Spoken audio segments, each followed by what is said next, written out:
E aí, galera, sensacional, sejam muito bem-vindos. Na aula de hoje, uma aula muito especial para vocês. A gente vai falar sobre a função do ser, a função do ser.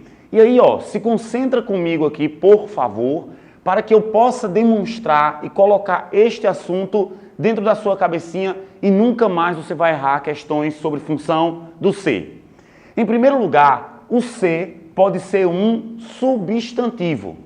E aí eu digo o seguinte, ó, você adora um ser, você adora um ser. Há até uma canção de Djavan que diz, mas você adora um ser.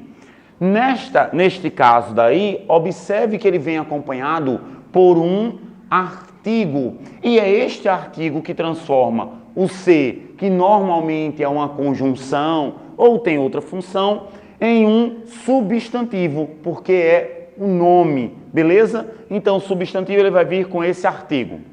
Uma outra função que o ser também tem é a de conjunção condicional. Quando o ser é uma conjunção condicional, ele equivale a dizer a palavra caso. E aí eu digo, se ela vier, eu fico. Caso ela venha, eu fico. Ó, se ela vem, eu fico. Caso ela venha, eu fico. Neste caso, nós já sabemos então que o ser pode ser um substantivo, o ser pode ser uma conjunção condicional. Agora lembra, o ser também pode ser uma conjunção integrante. E quando é que o ser vai ser uma conjunção integrante? Quando a partir dele der para eu substituir por isso. Quando der para eu substituir por isso. Então eu digo o seguinte, ó, não sei se ela entendeu. Não sei, a partir daqui, ó, tudo pode ser substituído. Não sei isso. Então é uma conjunção integrante. Quando o ser é uma conjunção integrante, obrigatoriamente eu tenho uma oração chamada de oração subordinada substantiva. É o mesmo caso que ocorre com a palavra que. Na verdade, com uma série de palavras. Não sei onde ela está. Não sei isso. Qualquer palavra que a partir dela possa ser substituída por isso, será uma conjunção integrante. Sensacional, galera? Ok, então já sabemos que o ser pode ser um substantivo. Quando é que ele é um substantivo? Quando vem um artigo antes. Já sabemos que o ser pode ser uma conjunção condicional, quando ele equivale a caso. Já sabemos que o ser pode ser uma conjunção integrante, quando a partir dele der para eu substituir por isso. Sensacional, galera? Agora, lembre-se, ele pode ser também uma partícula apassivadora. Quando é que o ser é uma partícula apassivadora? Quando eu perguntar quem é que e o que é que e tiver uma resposta. Quando eu perguntar quem é que e o que é que e houver uma resposta. Olha este exemplo daqui. Vive-se uma vida boa. Eu pego o verbo aqui, ó, e pergunto: quem é que vive-se? Ou o que é que vive-se? Qual é a resposta? Uma vida boa. O que é que vive-se? Uma vida boa é a resposta. Então isso é o sujeito da oração. Sendo sujeito, eu tenho aqui uma partícula apassivadora. Você, quando está se deslocando, andando para os diversos lugares, você deve observar uma placa que diz assim: vende-se esta casa, aluga-se esta casa. Quem é que vende-se?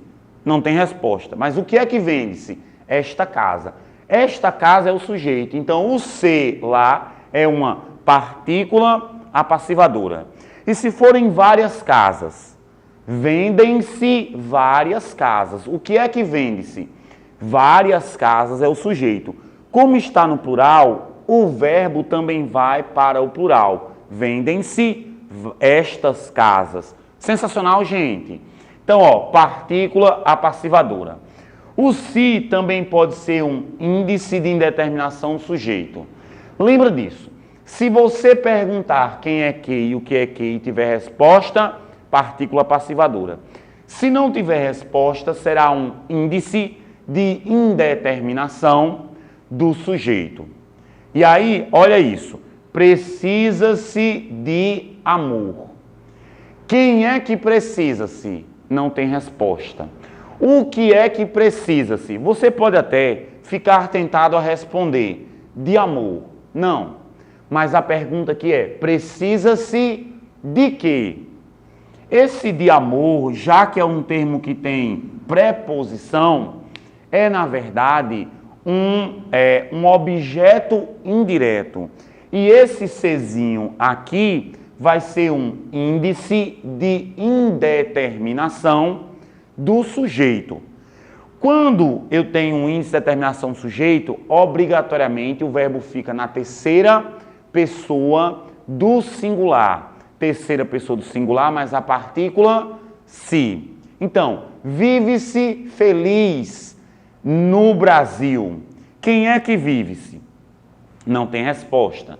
O que é que vive-se? Também não tem resposta. Partícula passivadora tem resposta. Índice de determinação do sujeito não tem resposta. Sensacional, gente? Não esquece disso. Agora, o se também pode ser um pronome reflexivo.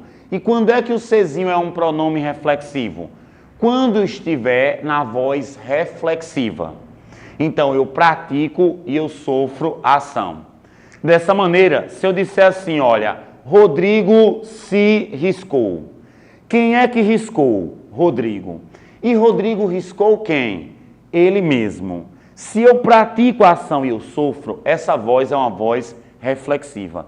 E toda voz reflexiva tem que ter um pronome reflexivo. Eu me risquei, tu te riscaste, ele se riscou. Veja que o se é pronome reflexivo, mas o me pode ser, o te pode ser. Qualquer pronome pode ser um pronome reflexivo.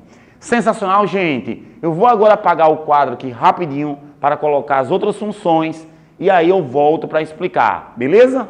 E para fechar a nossa aula sobre funções do se, eu preciso colocar aqui mais dois casos importantes. Lembra que eu falei para você que eu tenho o se sendo um pronome reflexivo? Rodrigo se riscou. Então, neste caso daqui, eu pratico e eu sofro a ação.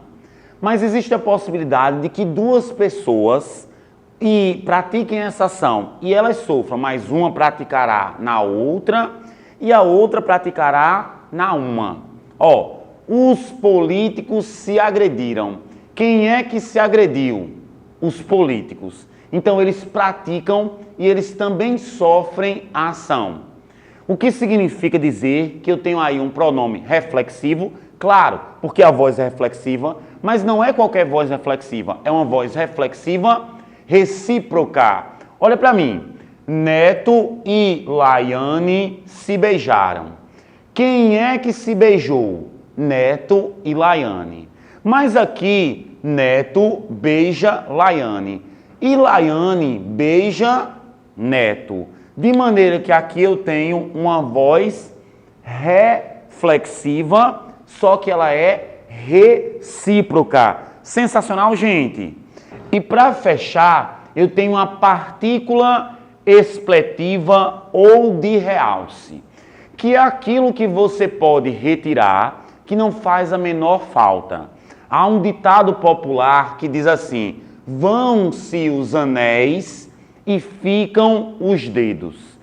De maneira que eu poderia dizer a frase da seguinte maneira: olha, vão os anéis e ficam os dedos.